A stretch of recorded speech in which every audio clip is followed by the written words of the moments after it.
मजदूर साथियों को मेरा क्रांतिकारी लाल सलाम। साथियों, आज अंतर्राष्ट्रीय मजदूर दिवस के अवसर पर हम लोग इस ऑफिस में अपने आप को एकत्रित किए हैं। इसके लिए हम सभी साथियों को धन्यवाद। और सबसे ज़्यादा बिहार निर्माण व संगठित श्रमिक यूनियन का जो यह कार्यभार हमारे पदाधिकारियों के द्वारा दिया गया और उसमें हम मजदूर साथी सहयोग कर रहे हैं, यह बहुत बड़ी बात है।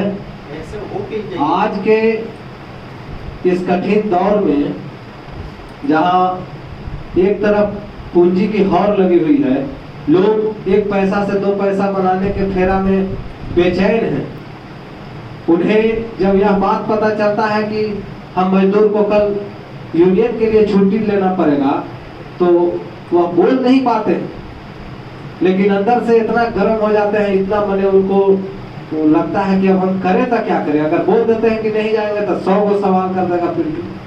अगर कौन सा बीमारी बनाए, क्या बहाना बनाए, इन सारी दुविधाओं के बाद भी हमारा हॉल खचाखच भरा हुआ है। क्योंकि 5 साल के मेहनत के बाद यह रंग आया है कि कुछ मजदूर साथियों को अगर सिर्फ पता चल जाए तो वो इस कार्य को अपने घर के अन्य कार्य के हिसाब से लेते हैं। और सबसे बड़ी बात है कि जब तक आपके अंदर की चेतना नहीं जागेगी, आप खुद नहीं जागृत होंगे, कितनों पिंटू कहते रह जाएगा, आप बहाना बना लीजिएगा, आपको यहाँ ना आने का हर एक प्रकार का सुविधा मिल जाएगा। लेकिन यहाँ आने के लिए सिर्फ आपकी एक चेतना होनी चाहिए। आपको यह महसूस होना चाहिए कि बिहार निर्माण ने आपको एक पहचान दिया है कि आप इस देश, इस राज्य और इस दुनिया के मजदूर हैं, और मजदूर की संख्या सबसे अधिक है। और उस अधिक में अगर आपको अपना संख्या जोड़ना है तो बिहार निर्माण आपको उसके लिए सचेत कर रही है। लेकिन अगर आप अकेले रहना चाहते हैं, आप चाहते हैं कि इस पूंजी के होड़ में हम अपनी दुनिया बसाएं, तो उसके लिए आप स्वतंत्र हैं। और अभी तक आप लोग की 40 साल, 35 साल, 50 साल उम्र हुआ, जब अभी तक कुछ नहीं कर पाए, तो हमको आगे नहीं लगता है कि बहुत बड़ा पूंजी अर्पित कर लेंगे हम मजदूर साथी। इसलिए पूंजी के होड़ में न रहें और बिहार निर्माण व असंगठित श्रमिक यूनियन की तरफ से जो भी सुझाव पदाधिकारियों के द्वारा से मिलता है उसे ग्रहण करें। यही हमारी पाठशाला है, यही हमारा विद्यालय है।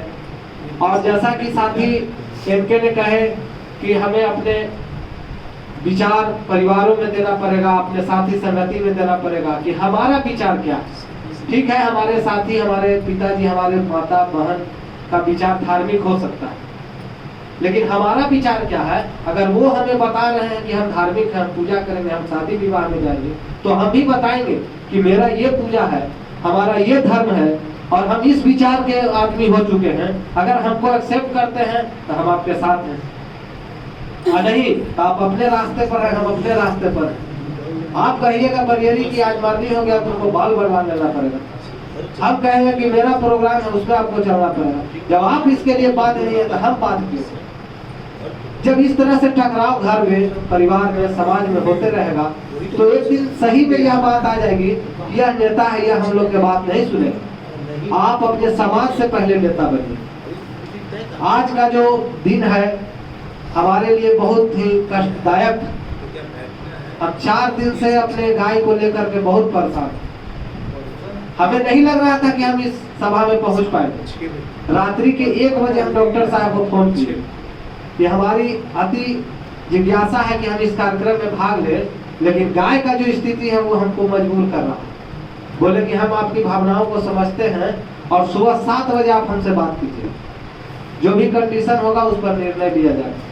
उन्होंने 7 बजे हमसे बात करके वो खुद मेडिकल में गए, मेडिकल खुलवा करके दवा दारू ला करके उसको इलाज किए, और हमको बोले थे कि आपको हम 11 बजे छोड़ देंगे, क्योंकि प्रोग्राम आपका 11 बजे से शुरू होगा। और उन्होंने 10:50 पर हमको छोड़ा, क्योंकि वो 5 साल में इतना सब समझ गए हैं कि यह नहीं मानने वाला। तो साथी एनके ने जो बात कही कि आपको अपने समाज में इस बात को फैलाना होगा कि हमारा विचार क्या है। उन्होंने बहुत सारे विचार अभी तक हमें दिया और अब हम उन्हें अपना विचार दे रहे हैं।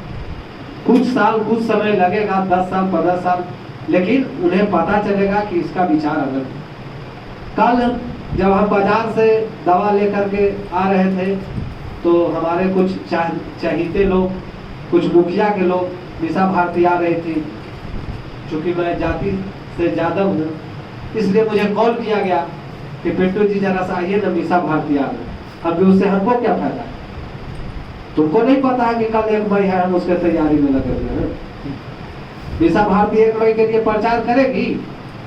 उसके जो लोग हैं तो बोला कि वो भी आ गए, आपके जो विधायक है। हम कि उनसे पूछिएगा खाली 1 मई के लिए आपके पास समय है माले के नेता। अगर आप इस बात का सवाल उससे पूछ दीजिएगा, अगर वो जवाब दे देगा 5 सेकंड लगेगा आपको पुरथौल से बात पूरा। तो चुप हो गया, बोला कि कोई पूछने आएगा। विधायक है गोपाल रविदास उनका नाम, माले के नेता। हम लोग से बहुत बार वहाँ ठेठी हो गया है, अब बातचीत नहीं होता। तो हमने अपने विचार को वहाँ रख दिया। या विधायक है, आप एमपी में खड़ा हो रहे हैं, आपको हमारी जरूरत है। हमारी जरूरत कौन पूरा करे? आप माले के नेता हैं, आप माने मजदूर, सब बोलने में शर्म लगता है। तो इसलिए हमने अपनी बात को रख दिया। मुखिया का मुंशी फोन किया, अब इस बात को उससे पूछना कि तुम माले के नेता हो, अब कल मई दिवस है, तुम इधर क्या कर रहा? फिर हमसे बात नहीं की। फिर रात्रि में दूसरा आदमी से पैरवी लगवाया कि ध्रुव यादव के यहाँ मीटिंग होगा, उसमें आप चलिएगा। हम कि उसके लिए हमको टाइम ही नहीं है, हम अपना काम में लगे हुए।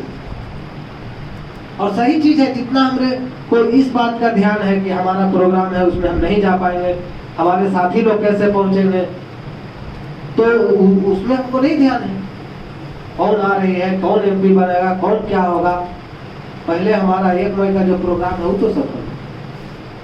तो एक बात जो है कि अपनी चेतना का विकास करना होगा, और उसके लिए हमारे यूनियन के तरफ से जो पाठशाला की व्यवस्था किया जाता है, चौक चौराहा पर प्रोग्राम किया जाता है, तो संध्या प्रहरी चलती है, मतलब अपने यूनिट में शाम में जो बैठकें होती है, उन सब चीजों में हम लोग को एकत्रित होकर के भाग लेंगे, तभी हमारा विकास होगा।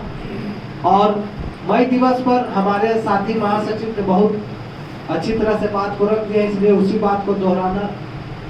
हाँ, लेकिन हमें प्रेरणा लेने की जरूरत है कि जिस दिन के लिए हमारे साथियों ने शहादत दी है, उन्हें हम नम्र भाव से याद करते हैं और उनके इस शहादत को हमेशा अमर रखने के लिए 1 मई को हम अपना समय जरूर दें। इन्हीं सब बातों के साथ जिंदाबाद जिंदाबाद जिंदाबाद। साथी रंजीत